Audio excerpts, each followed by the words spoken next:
सांसों का कैसे ध्यान रखना है? देखो, कोई भी आसन जब आप करते हो तो जब आप न्यूट्रल हो, यानी कि जब आप रेस्ट मोड में हो, तो आप इनहेल कर लो। इनहेल करके पोजीशन बनाओ और एक्सहेल करके वापस से रेस्ट मोड में चले जाओ। एक सिंपल सा तरीका ये है। जैसे मान लेता हूं मैं बैकवर्ड फॉरवर्ड कर रहा हूं, तो क्या किया, सांस भर के पीछे गया, सांस छोड़ के नीचे गया, फिर सांस भर के पीछे गया, सांस छोड़ के नीचे किया। अब जब साइड बेंडिंग किया तो सांस भर के हाथ उठाया, सांस छोड़ के साइड में किया। यानी कि जब मैं न्यूट्रल हूं तो मैंने इनहेल कर लिया है, ठीक है। और फिर सांस भर के दूसरा हाथ उठाया, सांस छोड़ के। ऐसे ही जब मैं लेट के एक एक पैर उठा रहा हूं तो सांस भर के उठाया एक पैर और सांस छोड़ के, फिर सांस भर के दूसरा पैर उठाया, सांस छोड़ के नीचे। जब मैं दोनों पैर से एक साथ कर रहा हूं तो सांस भर के, सांस छोड़ के। ये एक बेसिक सा कॉन्सेप्ट है, तो आपको इनहेल एक्सहेल का कोई कंफ्यूजन ही नहीं रहेगा। आप एक में सांस लो, दूसरे में सांस छोड़ दो, तीसरे में सांस लो, चौथे में सांस छोड़ दो। कोई कहता है सर ये फिर भी समझ में नहीं आ रहा तो क्या करूं, तो भाई लंबा लंबा सांस लो, लंबा लंबा सांस छोड़ो।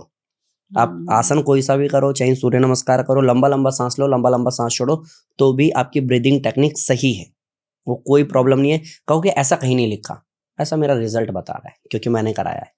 आप लंबा लंबा सांस लो, आसन करो या प्राणायाम, आपको फायदे कई गुना ज्यादा बढ़ जाएंगे। तो योग करने का सही समय क्या रहता है? सुबह करना चाहिए, खाली पेट करना चाहिए, खाली पेट तो करना ही चाहिए, सुबह करो या शाम को। खाली पेट तो करना ही चाहिए, लेकिन बहुतों को मैंने सुना है, इवन मैंने खुद भी पढ़ा है। जब मैं मास्टर कर रहा था, जब मैं ग्रेजुएशन कर रहा था, जब मैं गुरुओं के सानिध्य में था, तो वो भी कहते थे ब्रह्म मुहूर्त में करो। अच्छा। लेकिन सब लोग तो ब्रह्म मुहूर्त में कर ही नहीं रहे ना। मेरे पास तो सुबह 5 बजे भी क्लास है, 6 बजे भी क्लास है, 7 बजे भी क्लास, 8 बजे भी है, 9 बजे भी है, 10 बजे भी है। फिर शाम को 4 से 5 है, 5 से 6 है, 6 से 7 है, 7 से 8 है। 7 से 8 जो कर रहा है उसी में वो लड़की है जिसकी बात कर रहा हूँ, जिसका पीसीओडी ठीक हो गया।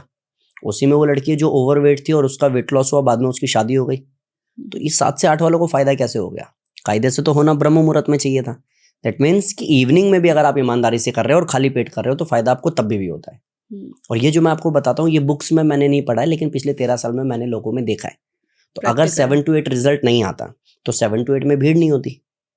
अगर 6 to 7 इवनिंग रिजल्ट नहीं आता तो 6 to 7 मेरी लाइफ का जितने भी बैचेस मैं कराता हूँ उसमें सबसे बड़ा बैच कभी भी नहीं होता, क्योंकि लोग कहते हैं सर इस टाइम तो फायदा ही नहीं हो रहा।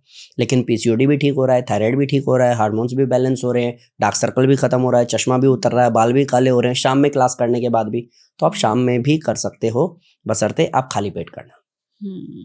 तो जब आपने ये बात करी ना कि शाम में भी कर सकते हैं, खाली पेट होना चाहिए, कि मतलब इसमें योगा में ये नहीं होता कि प्री वर्कआउट या कुछ ऐसा पोस्ट वर्कआउट का इसमें कोई। और पानी का क्या रूल रहता है? क्या बीच में पानी पीते रहना चाहिए कि पानी नहीं पीना होता? कायदे से मैं मना करता हूँ। मेरी क्लास में, मेरे सेंटर में, इवन ऑनलाइन हम क्लास कराते हैं, 25 देशों में हम जा चुके हैं अभी तक।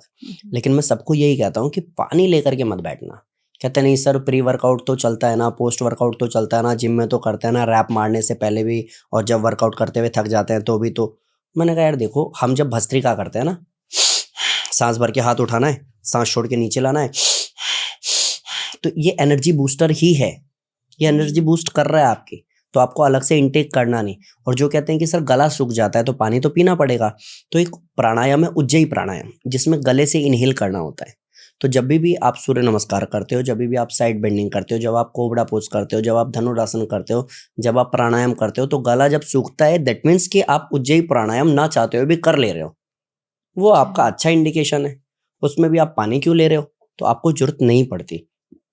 और अच्छी बात क्या है कि अगर 2 दिन 3 दिन 4 दिन हो गए योग करते हुए और आप पानी लेके नहीं बैठ रहे, तो 5वें दिन आपको जरूरत भी नहीं है। ये प्रॉब्लम सिर्फ उनके साथ है जो डे 1 से लेकर के बैठे हैं, उनकी आदत ही नहीं छूट रही। आप मेरे से 10-15 श्लोक पूछ लोगे ना कहीं से, शायद मुझे नहीं पता होगा, लेकिन मेरे से पूछो थायराइड कैसे ठीक होता है, पीसीओडी कैसे ठीक होता है, एंजाइटी कैसे खत्म होता है, मुद्दे की बात करो, मुद्दे की बात का जवाब है, क्योंकि मैंने 13 साल में कराया लोगों को। सो अगर पानी लेकर के नहीं बैठ रहे हो तो आदत वाली बातचीत है, नहीं आदत बनाओगे नहीं बनेगी।